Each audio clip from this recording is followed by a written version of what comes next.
tableau de contingence est une méthode de représentation des données qui consiste à croiser deux caractéristiques d'une population, par exemple une classe d'âge et un score, en dénombrant l'effectif correspondant à la conjonction caractère 1 et caractère 2. La notion de tableau croisé dynamique proposée par les tableurs type Excel est une généralisation du tableau de contingence classique. Nous allons construire dans cette leçon des tableaux de contingence, notamment le tableau de contingence entre la variable indiquant la situation matrimoniale et la variable indiquant le niveau d'éducation des adultes de plus de 20 ans, afin de voir quelle information nous pouvons tirer à partir de ces tableaux.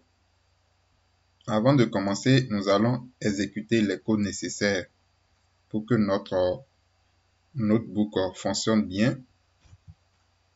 Nous exécutons ce code en fait qui récapitule tous les traitements de la data frame que nous avions effectués dans la leçon précédente.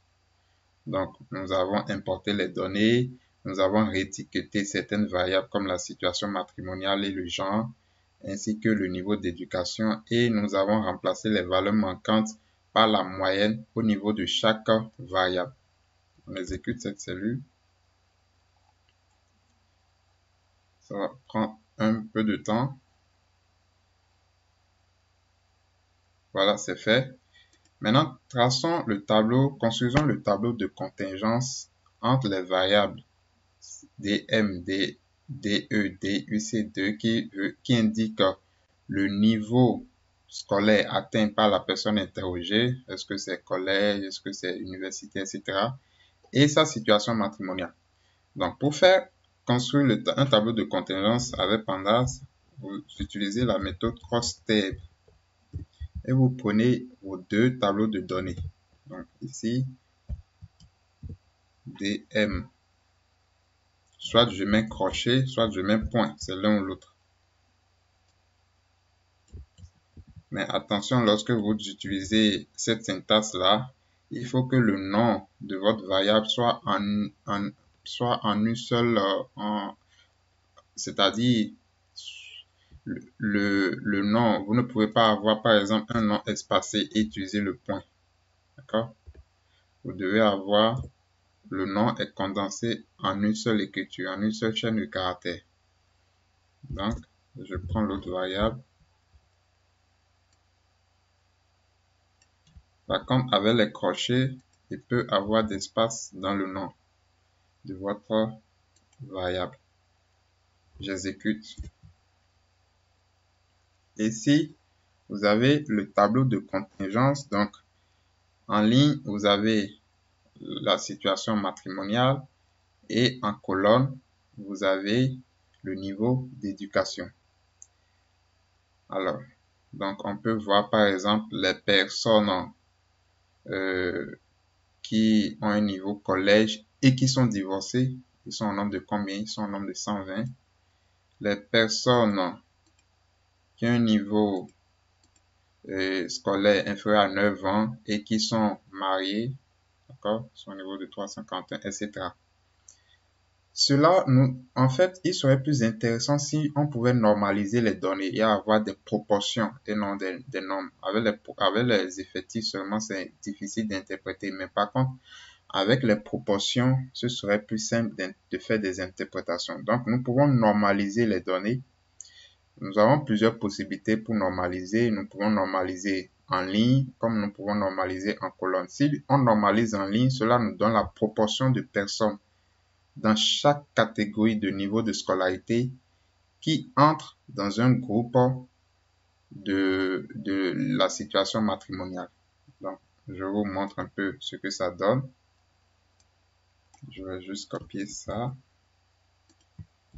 Et je vais appliquer une fonction que je vais construire avec lambda, tout simplement. Vous connaissez les fonctions lambda. Alors, je vais dire, pour tout élément, il me fait juste le chiffre qu'il y a, d'accord, divisé par la somme des observations en ligne, bien sûr. Donc, somme et assise égale 1. Donc, j'exécute. Voici le résultat. Donc, qu'est-ce qu'on peut lire? L'état matrimonial le plus courant des personnes au sein de chaque groupe de niveau de scolarité est married. Regardez, married. Regardez, ici, de 9 à 11 ans, 47%. Donc, c'est lui qui est le plus courant dans tous les niveaux de scolarité. Donc, à chaque fois, c'est là où on a les proportions les plus élevées. Cependant, quantitativement, la proportion de personnes mariées varie considérablement et est nettement plus élevée pour les diplômés du collège. Collège, environ 61%. Donc, vous voyez, très élevé ici. Les personnes qui sont mariées et qui ont atteint un niveau de collège, 61%. Nous pouvons également normaliser, comme je le disais, en colonne, au lieu de normaliser dans les lignes. Donc, cela nous donne la proportion de personnes de chaque groupe d'état matrimonial, cette fois-ci, qui ont chacun un niveau de scolarité atteint. Donc, il suffit de copier ici. Et la seule chose à changer, c'est l'argument assise.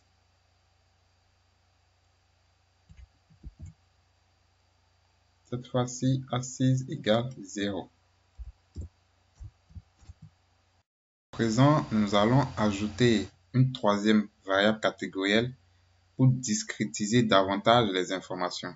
En effet, il est tout à fait plausible qu'il existe des différences entre les sexes dans la relation qui existe entre le niveau de scolarité et l'état matrimonial. Donc, nous pouvons encore différencier selon le genre.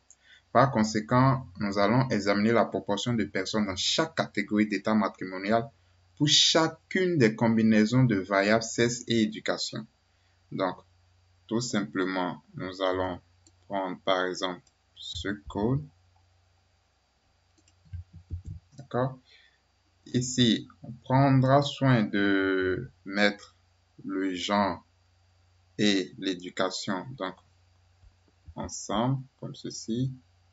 Donc df.ia gender.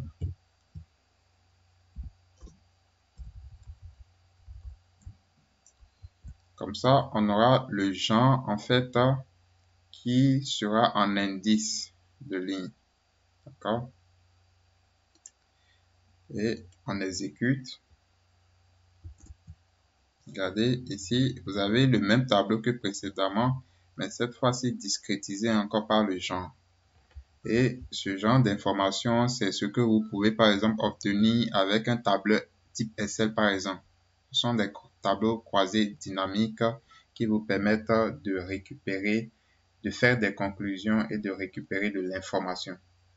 Cette analyse révèle des tendances intéressantes, notamment que les femmes sont beaucoup plus susceptibles d'être veuves ou divorcées que les hommes. Par exemple, les femmes du groupe, de ce groupe-là, sont environ 3 fois plus susceptibles d'être veuves, d'accord, veuves, que les hommes. Donc, si je regarde le même groupe pour les hommes, donc c'est pratiquement 3 fois, d'accord. Voyons à présent quelle façon de visualiser des variables catégorielles dans un même graphique.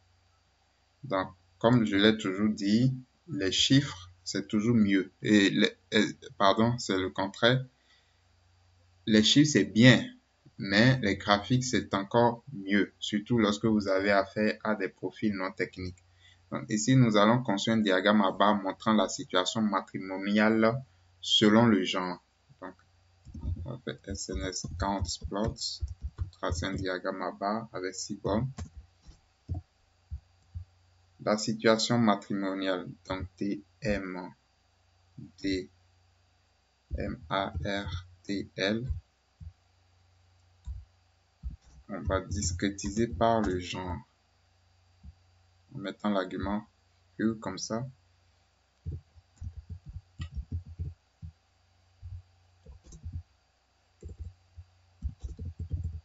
data égale df. Donc, je peux agrandir le graphique.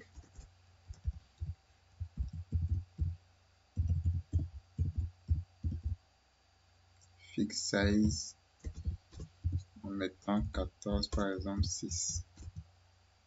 Regardez.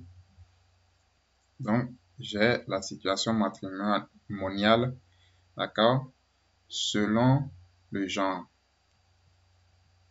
Donc, j'ai par exemple au niveau des mariés, les hommes sont en plus grand effectif, etc., etc. Donc, voici comment vous pouvez explorer les relations entre variables qualitatives, donc à travers des tableaux de contingence ou des diagrammes à barres discrétisées. Voilà, quand on dit tableau de contingence, vous pouvez sous-entendre tableau croisé dynamique, comme nous l'avions fait ici par exemple. Et c'est la fonction cross-tab de Pandas qui vous permet de les construire. Maintenant, dans la leçon suivante, nous allons voir comment explorer les relations entre variables qualitatives et variables quantitatives.